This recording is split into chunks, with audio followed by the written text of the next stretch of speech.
আপনি কি কয়বার গেলেন? 2 বার গেছে। প্রথমবার 40 দিনে। হ্যাঁ, পরের বারে 40 দিনের জন্য গেছি, যায় 21 দিনের দিন চলে আসে। কে? চলে আসলাম, তো ওরা ওনে যে একটা দোয়া পড়াইলো, বললো যে সে 70 বছরের গুনাহ মাফ। পরে পরে চলে আইছে। পড়ে চলে আসে 70 বছরের গুনাহ মাফ করে নিয়ে আসে।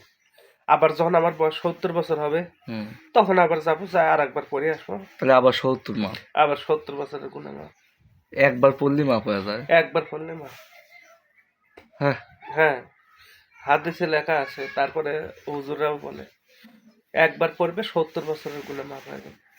আবার ওটা কি সুবহানাল্লাহ আমল? আমল। এমন।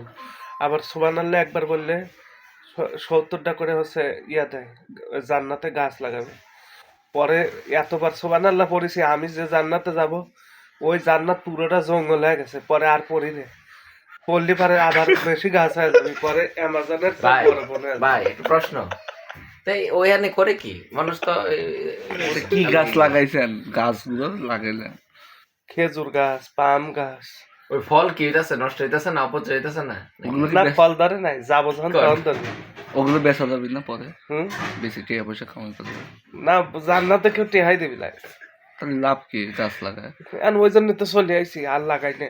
সুবহানাল্লাহ কই না, গাছও হয় না।